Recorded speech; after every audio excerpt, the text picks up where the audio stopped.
Hello friend, आज हम SHM के बारे में डिस्कस करेंगे। एसएचएम में हम लोग एनर्जी इन एसएचएम डिस्कस करेंगे। सबसे पहले बात करते हैं एनर्जी इन एसएचएम। इसमें क्या होता है? पोटेंशियल एनर्जी और काइनेटिक एनर्जी। पोटेंशियल एनर्जी किसके बराबर होता है? 1/2 इंटू के इंटू एक्स स्क्वायर। के यहाँ पे क्या है? स्प्रिंग कांस्टेंट है, एक्स क्या है? डिस्प्लेसमेंट है। तो उसी को x इज इक्वल टू मतलब 1/2 x a square sine theta omega T plus theta. तो यहाँ पे ये क्या है? एम्पलीट्यूड है। x इज इक्वल टू हम लोग इससे पहले एसएचएम ऑफ डिस्प्लेसमेंट बात कर लिए हैं कि x इज इक्वल टू कितना होता है, ये स्क्वायर होगा। फिर से k is equal to 1/2 A B square. Kinetic energy कितना होता है? इज इक्वल टू जब v को रिप्लेस करेंगे omega into A cos square, मतलब वेलोसिटी से वेलोसिटी ऑफ एसएचएम कितना होता है? ओमेगा ए कॉस ओमेगा मतलब ओमेगा टी प्लस थीटा। तो यहाँ पे स्क्वायर हो जाएगा। तो उसी तरह से फिर से तो ये ऐसा वैल्यू आ जाएगा जब हम ओमेगा स्क्वायर इक्वल कितना होता है? के बाई एम। तो यहाँ पे हमको ओमेगा स्क्वायर यहाँ पे पुट कर देंगे तो इतना वैल्यू आ जाएगा। ये काइनेटिक एनर्जी हो गया। अब टोटल एनर्जी बात करते हैं तो टोटल एनर्जी कितना होगा? Kinetic energy potential energy plus kinetic energy. तो सब दोनों को पुट करने के बाद ये दोनों वैल्यू को, ये वाला और इसको, तो ये हमारा एक्सप्रेशन आ गया है। यहाँ पर से हम सिर्फ इसको लेते हैं तो ये किसके बराबर होता है? 1/2 के ए स्क्वायर इक्वल टू कॉन्स्टेंट होता है। ठीक है, इतना हो गया। अब हम इसी को ग्राफ के थ्रू देखते हैं। Function x kinetic energy and you potential energy का वेरिएशन कैसे होता है अगर फंक्शन ऑफ एक्स लिया जाए तो अगर यहाँ पे ये ग्राफ दिया गया है, ये एनर्जी है और नीचे डिस्प्लेसमेंट का है। यहाँ पे काइनेटिक एनर्जी का ग्राफ है और ये पोटेंशियल एनर्जी का ग्राफ है। ऐसे ही बनता है जब डिस्प्लेसमेंट फंक्शन लिया जाता है इसको, तो एक्स फंक्शन से। तो हम बात करते हैं कि x is equal to plus minus a, मतलब अगर मेरा एम्पलीट्यूड अगर एक्स इक्वल टू इतना बराबर हो तब मेरा क्या होता है? जब इतना के बराबर होगा काइनेटिक एनर्जी क्या होगा? 0 होगा। तो यू मैक्स कितना होगा? 1/2 के ए स्क्वायर, क्योंकि ये तो 0 हो गया तो टोटल एनर्जी इसके बराबर होगा।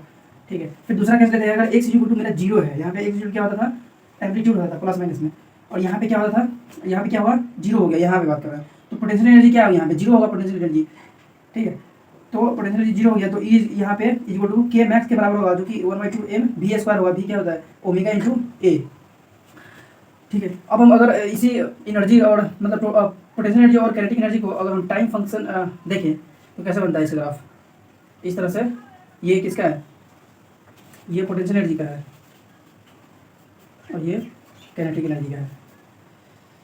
तो इस तरह से मतलब ये हाफ टू है, मतलब ये एनर्जी का हाफ है और ये टाइम का। तो इस तरह से टाइम फंक्शन बनता है। अब हम बात करते हैं instantaneous total energy of spring mass system.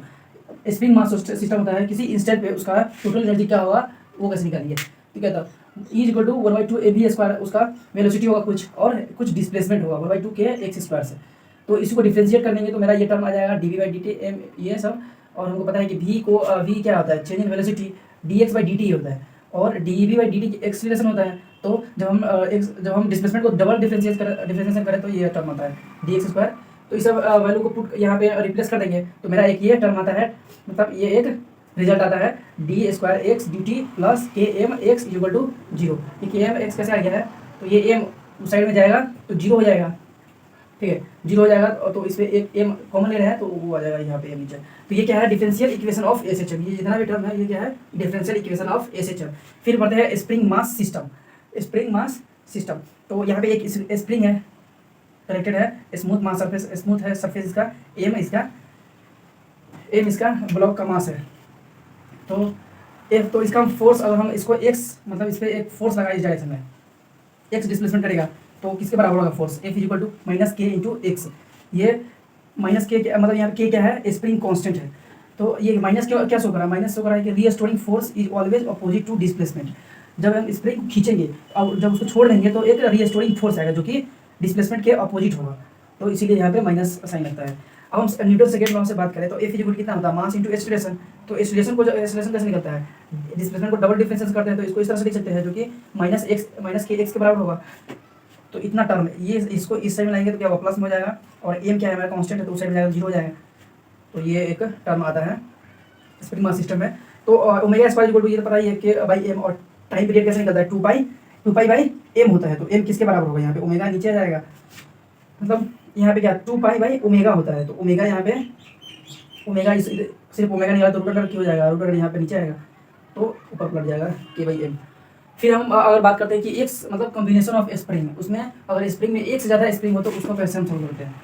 तो स्प्रिंग अगर पैरेलल में हो तो यहाँ पे जैसे फिगर में देखते हैं कि एक स्प्रिंग यहाँ पे है तो इसका के स्प्रिंग कॉन्स्टेंट इसका K2 है और इसका कितना है K3 है और x डिस्प्लेस कर रहा है, तो F कैसे निकालते हैं, तो K1 plus minus K1 plus K2 plus K3 into X equal to K equivalent अगर स्प्रिंग पैरेलल हो तो सिंपल में उसको सब जितना भी स्प्रिंग कॉन्स्टेंट है उसको जोड़ देते हैं। फिर अगर स्प्रिंग मेरा सीरीज में है तो अगर यहाँ पे K1 K2 K3 ये सब स्प्रिंग मतलब सीरीज में है और ये एम मास ब्लॉक से कनेक्टेड है, अगर इसको x डिस्प्लेस करे तो इसमें फोर्स कितना लगेगा, तो वो के इक्विवेलेंट इंटू एक्स माइनस के इक्विवेलेंट इंटू एक्स। तो अगर स्प्रिंग पैरेलल में हो तो के इक्विवेलेंट कैसे निकालते हैं, 1/K1 plus 1/K2 plus 1/K3, यहाँ पे के इक्विवेलेंट आएगा, के इक्विवेलेंट आ जाएगा तो इस तरह से। फिर अगर combination of two block system, मतलब इसमें ब्लॉक एक ही था दोनों में, अगर स्प्रिंग एक हो और ब्लॉक दो हो तो उसको कैसे निकालते हैं, इसमें टाइम पीरियड निकलता है, फिर एम्पलीट्यूड निकलता है, एक्सीलरेशन निकलता है दोनों ब्लॉक का, तो कैसे निकलते हैं। सबसे पहले ब्लॉक को हम दोनों साइड से क्या कर दे रहे हैं, कंप्रेस कर दे रहे हैं, ये इसका इक्विलिब्रियम पोजीशन है, ये बी वाला जो है ये इक्विलिब्रियम पोजीशन है और इसको हम किससे कनेक्ट, अगर हम दोनों साइड से दबा दें, ठीक है, तो ये कितना मतलब एक्स नोट डिस्टेंस ट्रेवल करेगा, तो टोटल लेंथ कितना हो जाएगा स्प्रिंग का, एल माइनस एक्स नोट। फिर अगर हम इसको अगर दोनों तरफ से खींचे तो मेरा ये फिगर आएगा, जो कि इधर ब्लॉक 1 कितना डिस्प्लेस कर रहा है x1 और ये x2। तब हम अगर पूछेगा कि ब्लॉक 1 का एक्सलेशन कितना होगा, तो ये फॉर्मूला होता है k into m1 plus m2 by m1 into m2, ये ब्लॉक 1 का। फिर सेम टू सेम अगर ब्लॉक 2 का पूछे तो इसमें रिप्लेस कर देंगे, ठीक है, रिप्लेस करेंगे दोनों तो सेम ही होगा यहाँ पे। फिर अगर बात करते हैं टाइम पीरियड कैसे निकालते हैं, इसका बहुत अजीब ये क्या बोलते हैं इसको, प्रूफ है, सिर्फ इतना याद रखने से मेरा काम चल जाएगा, क्वेश्चन में इतना ही जरूरत होता है, 2 m1 m2 root under m1 m2 by k into m1 plus m2, तो ये होता है टाइम पीरियड। अब पूछता है एम्पलीट्यूड, दोनों का ब्लॉक 1 और ब्लॉक 2 का एम्पलीट्यूड कितना होगा, तो यहाँ पे a1 a2 कितना इसका है, ब्लॉक 1 और ब्लॉक 2 का एम्पलीट्यूड है, तो एम्पलीट्यूड निकालने के लिए हम यहाँ पे एनर्जी को कंजर्व करके बनाते हैं, जैसे 1/2 k a1 प्लस a2 क्या एम्पलीट्यूड, इस साइड में डिस्प्लेस किया और ये इस साइड में डिस्प्लेस किया, तो एक्स स्क्वायर इक्वल कितना हो जाएगा, मतलब दोनों का amplitude square equal to 1/2 k X not square. फिर यहाँ पे जब ये सॉल्व करेंगे तो मेरा एक टर्म आ गया a1 plus a2 equal to X not, तो a1 plus m1 by m2 equal to X not, तो a1 कैसे निकलेगा, एम्पलीट्यूड a1 निकाले कैसे, m2 x not by m1 plus m2। यहाँ पे a1 पूछे तो यहाँ पे m2 मास से गुना करना है और a2 का पूछे तो m1 मास से गुना करना है, बाकी बात सब सेम ही है, ठीक है। हम आगे पढ़ते हैं, हाँ तो आगे पढ़ेंगे, आगे जितना भी अभी हम लोग ये कंप्लीट किए हैं थ्योरी, उसका हम क्वेश्चन आंसर डिस्कस करेंगे, ठीक है। पिछले वाले स्लाइड में हमने उस साइड में दिख नहीं रहा था, तो आप लोग किस तरह से वो बोले हैं वो आप नोट कर लीजिएगा, ठीक है। तो सबसे पहले यहाँ पे क्वेश्चन है, एक स्प्रिंग है एम मास से, इसमें एक एम मास लटकाया हुआ है और एक्स नोट है, शुरू का इसका डिस्टेंस कितना यहाँ से यहाँ तक का एक्स नोट है। फिर उसको हम थोड़ा इसको स्ट्रेच करते हैं तो कितना डिस्प्लेसमेंट हो जाता है इसका एक्स नोट प्लस यहाँ का टोटल डिस्टेंस कितना एक्स नोट प्लस एक्स। तो फ्री बॉडी डायग्राम्स बनाएंगे तो ऊपर क्या लग रहा होगा, ऊपर क्या लग रहा होगा के इंटू एक्स नोट फोर्स लग रहा होगा, ठीक है, और नीचे उस बॉडी का एमजीओ का वेट है। फिर इस वाले डायग्राम में देखेंगे तो ऊपर टोटल कितना फोर्स लगा हुआ है, ये फोर्स लगा हुआ है के into x plus x note plus x और नीचे एम जी। अब हम दोनों को क्या करेंगे, इसको हम इक्वेट करते हैं, मतलब एफ इक्वल कितना होगा एफ माइनस ये टोटल माइनस एम जी, ये क्योंकि नीचे लग रहा है और ये ऊपर लग रहा है, ठीक है, और ये निगेटिव साइन यहाँ पे।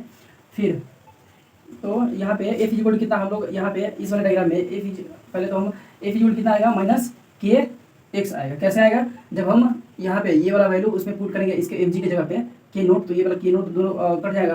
तो उसके बाद हमारा टर्म इसको कैसे लिख सकते हैं, Newton second law of motion अगर इसमें लगाए लॉ, ठीक है, तो कैसे लगाएगा इसको, फोर्स कैसे लिखते हैं, मास इनटू एक्सीलरेशन, तो एक्सीलरेशन कहते हैं, एक्सीलरेशन को डिस्प्लेसमेंट को डबल डिफरेंशिएट करते हैं तो एक्सीलरेशन आता है इक्वल टू माइनस ये, तो हमारा ये टर्म आ जाएगा यहाँ से डिफरेंशिएशन करने के बाद इतना, मतलब सारा टर्म ये के इक्वल कितना हो जाएगा, ठीक है।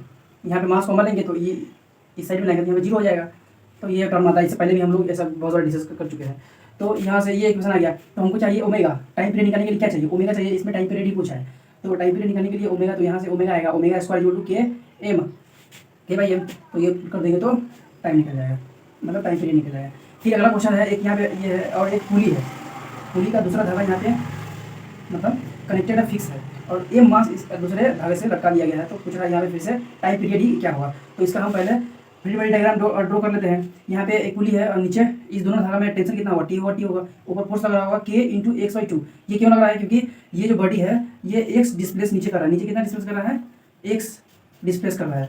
तो यहाँ पे एक्स डिस्प्लेस कर रहा है, तो जो यहाँ पे पुली है उसमें कितना डिस्प्लेसमेंट होगा, उसमें x/2 ही डिस्प्लेसमेंट होगा। तो यहाँ पे फोर्स कितना होगा, x इंटू x/2। नीचे टेंशन ये है, तो इक्वेट करेंगे तो यहाँ पे 2t = kx2। फिर ऐसा इक्वेशन आगे बन जाएगा। फिर डिफरेंशिएशन करेंगे तो मतलब ऐसा आ जाएगा, Newton first second law apply करेंगे तो वहाँ से हमको क्या पता चल जाएगा, ओमेगा पता चल जाएगा। ओमेगा पता चल जाएगा तो t = इतना हो जाएगा। सिंपल क्वेश्चन, ये वाला बहुत बार हम लोग इससे पहले डिस्कस कर चुके हैं। फिर एक ऐसा क्वेश्चन है कि एक बड़ी है, एक ब्लॉक है, उसको यहाँ पे एक स्प्रिंग इस साइड में और फिर ऊपर से कनेक्ट कर दिया है, फिर इसका कनेक्ट कर दिया, 3 ठो स्प्रिंग इसमें कनेक्ट कर दिया है। यहाँ से यहाँ तक थीटा कितना है, 45 90 है दोनों के बीच में, बी और सी के बीच में सबका के सेम है, स्प्रिंग कांस्टेंट। तो हमको इसमें पूछा है टाइम पीरियड पूछा है, ठीक है। तो टाइम पीरियड हम कैसे निकालेंगे, तो सबसे पहले इस क्वेश्चन को सॉल्व करने के लिए हमको कंपोनेंट लेना होगा। जैसे कि इसका किसी भी तरह से कंपोनेंट हो जाएगा। तो यहाँ पे हम लेते हैं इसके सीधे वाले, मतलब यहाँ पे जो फोर्स लग रहा होगा इस स्प्रिंग में, तो इसके इस साइड में भी फोर्स लग रहा होगा और डिस्प्लेसमेंट भी होगा स्ट्रिंग का। तो हम स्ट्रिंग बी का इस कंपोनेंट लेंगे तो कितना आएगा, एफ कॉस थीटा। फिर से हम क्या लिए, स्प्रिंग सी का इस वाले कंपोनेंट लेंगे तो कितना लगेगा, एफ सी कॉस 45। तो जब हम इधर फोर्स लग रहा होगा तो इधर डिस्प्लेसमेंट भी होगा। तो एफ मतलब उसको मान लेते हैं y1 y डैश, उसको डिस्प्लेसमेंट हुआ है तो कितना होगा, y डैश = इधर y हो रहा है, था, इस साइड में कंपोनेंट कितना होगा, y cos 45। इस तरह से एफ मतलब पूरा टोटल फोर्स कितना लग रहा है, तो minus F M plus F B cos 45। यहाँ पर सी को सबको जोड़ देंगे और सबको जोड़ने के बाद एफ सी और एफ बी दोनों इक्वली होगा, एफ बी और एफ सी दोनों इक्वली, दोनों को जोड़ करके कितना होगा, 2 ky cos थीटा। यहाँ पे k और y कहाँ से आ गया है, तो ky आया है, k तो इसका कांस्टेंट हो गया और y इसका डिस्प्लेसमेंट है, ठीक है।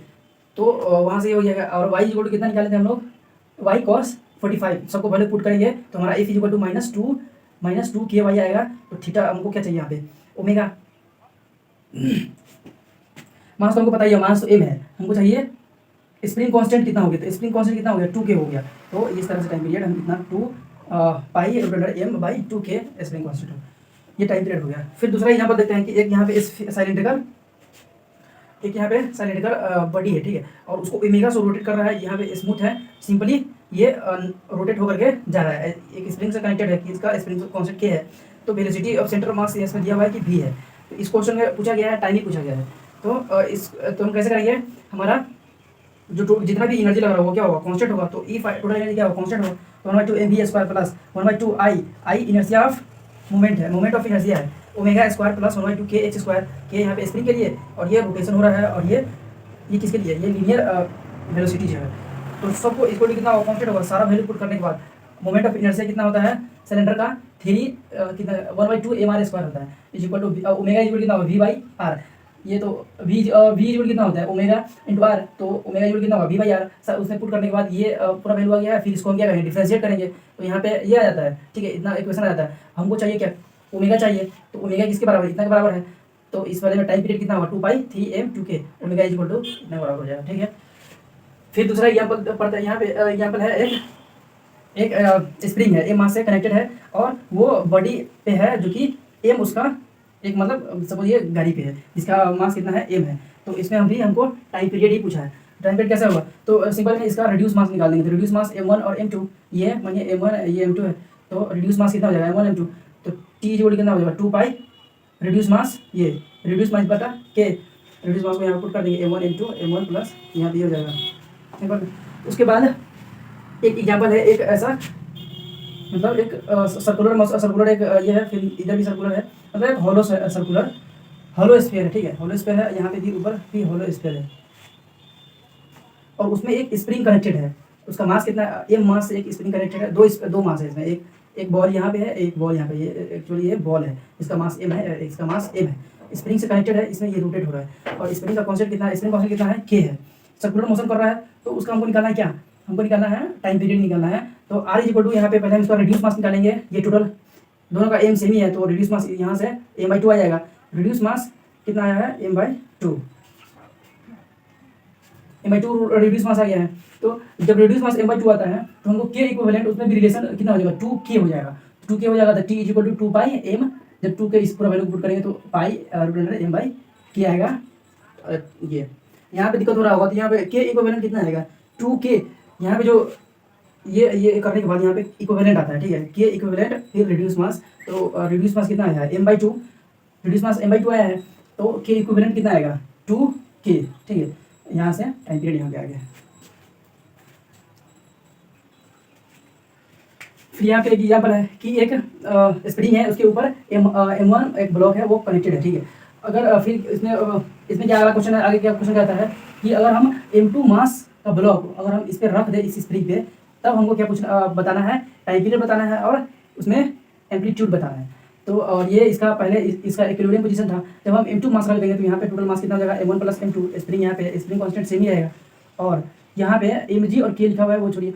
तो यहाँ ये दोनों यहाँ पे इसका कितना होगा, एम्पलीट्यूड a बराबर होगा, ठीक है। तो टाइम पीरियड कितना होगा, total mass by k 2 pi m1 plus m जो m2 है यहाँ पे m2 इंटू k, ये कितना हो जाएगा, ये टाइम पीरियड हो जाएगा। फिर m1 और mg क्योंकि m1 उसमें मास रखे हैं तो नीचे उसका फोर्स कितना लग रहा होगा m1 इंटू जी, जो कि किसके बराबर होगा k इंटू ए क्या है x, जो कि एम्पलीट्यूड है। तो यहाँ पे ए हमको निकालना है तो ए कितना हो जाएगा m1g by k। Simple question है ये सब। पूरा क्वेश्चन मेंस पैटर्न पे बेस्ड है, ठीक है। यहाँ से मेंस पे बहुत सारा क्वेश्चन पूछा जाता है। एक ये ब्लॉक है, एक ये ब्लॉक है, स्प्रिंग से दोनों क्या है कनेक्ट है, स्प्रिंग से कनेक्टेड है। इसमें क्या हो रहा है कि ब्लॉक ए को, ब्लॉक ए कितना 5 kg का है, ये 5 kg का, ये 2 kg का है। तो इसको ब्लॉक 1 3 मीटर पर सेकंड से इस में जा रहा है, फिर ये 8 मीटर पर सेकंड से इधर जा रहा है। तो हमको पूछा है मैक्सिमम एक्सटेंशन इसमें कितना हुआ है स्प्रिंग में, इसका कांस्टेंट कितना किया है, मैक्सिमम एक्सटेंशन पूछा है। तो हम इसमें पहले इसका हम वेलोसिटी निकाल लेते हैं, velocity of COM centre of mass.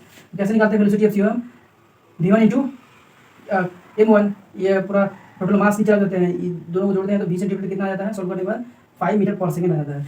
अब हमको क्या इसमें लगाना है, एनर्जी को, एनर्जी इनिशियल और एनर्जी फाइनल दोनों इक्वल होगा। तो यहाँ पे एनर्जी इनिशियल और एनर्जी फाइनल कितना होगा 1/2 m v स्क्वायर, इसका इतना है प्लस 1/2 m v2 स्क्वायर, ये दूसरा का है, ठीक है, इज इक्वल टू पूरा 1/2 k इंटू ए, ये कितना है क्योंकि फाइनल मेरा यहाँ पे वेलोसिटी कितना होगा 5 मीटर पर सेकंड स्क्वायर, तो फाइनल कितना हो जाएगा 5 square plus 1/2 k x square, जो स्ट्रिंग में एक्सटेंशन आएगा वो यहाँ से आएगा। तो ये सारा वैल्यू सॉल्व करने के बाद हमारा x स्क्वायर इक्वल टू इतना आ गया है 70/1120। तो x इक्वल टू यहाँ पे तो पूरे स्ट्रिंग में कितना का एक्सटेंशन 0.25 का एक्सटेंशन आएगा। I hope this video will be very useful to you. Thank you.